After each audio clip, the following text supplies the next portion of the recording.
Je suis à Noirmoutier, au port de l'Herbaudière, où nous allons faire une rencontre étonnante. L'un de ces bateaux de pêche, l'Omigélia, appartient à une jeune femme, Aurélia. Il y a tout juste un an, elle a acheté son navire et elle est devenue ainsi la première patronne de pêche en Vendée. Je vous propose d'aller à sa rencontre.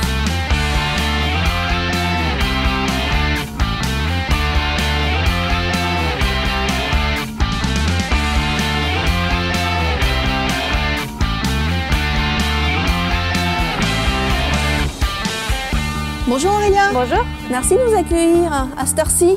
De rien. C'est un peu tôt pour toi, je crois. Un petit peu, parce qu'on a fait nos nuits. Donc T'es parti vers quelle heure cette nuit? On est parti à 16h hier après-midi, puis on est rentré à 4h ce matin. C'est un rythme à prendre quand même. Oui, un peu, oui. Tu as quelques minutes à nous accorder là, dans ta journée pour qu'on puisse discuter un peu plus longuement? Oui, pourquoi pas.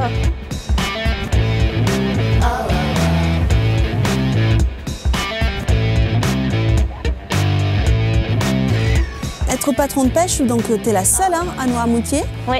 Et pourquoi? D'où ça vient? J'ai toujours voulu faire ça. Et mon père avait un bateau de pêche de plaisance. Et du coup, il m'a emmené dès l'âge de 3 ans. Donc on allait toutes les vacances, tous les week-ends, on était toujours en mer à aller pêcher. Donc après, c'est devenu une évidence de faire ça. J'ai toujours aimé ça, j'ai toujours voulu faire ça. Et qu'est-ce que tu aimais dans ces moments-là? Parce que ça aurait pu être juste la sortie en mer, mais toi, c'est vraiment la pêche. Non, moi, c'est vraiment la pêche et de pouvoir chercher le poisson, le trouver, le suspense de quand on lève les lignes ou les filets, de savoir ce qu'il va y avoir derrière. C'est vraiment ce qui me passionne le plus dans ce métier.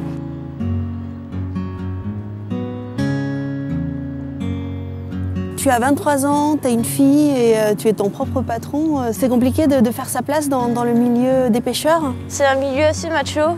Mais j'ai eu de la chance d'avoir un très bon patron. Donc avant de me lancer, j'ai travaillé pendant 1 an avec lui. Les autres pêcheurs ont réussi à me respecter et à me laisser faire ma place tranquillement.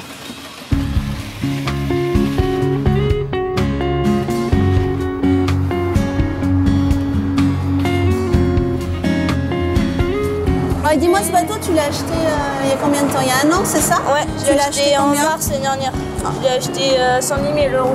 110 000 €? Ouais. Bah, une fois que c'est lancé, il y a aussi, j'imagine, beaucoup d'argent à débourser pour tout le matériel, etc. Comment ça se passe après? Le matériel qui coûte très cher. On achète tout à la coopérative. Et pourquoi à la COP? Déjà, ça nous évite de chercher des fournisseurs, de faire des prix et tout. On sait qu'ici, tout est disponible. Donc c'est vrai que là-dessus, ils nous aident bien. Puis c'est vrai que quand il y a des mois difficiles, comme on a eu le mois de janvier là, avec le mauvais temps, ils arrivent à nous reculer nos factures pour qu'on les paye les mois où c'est plus facile, quoi. D'accord.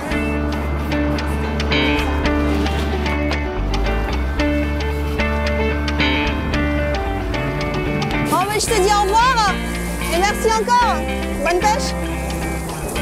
Du haut de ses 23 ans, Aurélia a fait un pari osé en choisissant la pêche côtière artisanale comme métier d'avenir. Vous ne le savez peut-être pas, mais en achetant des produits au comptoir de la mer, une partie des bénéfices est reversée aux coopératives maritimes. Vous soutenez ainsi la pêche artisanale française et ses milliers de passionnés comme Aurélia.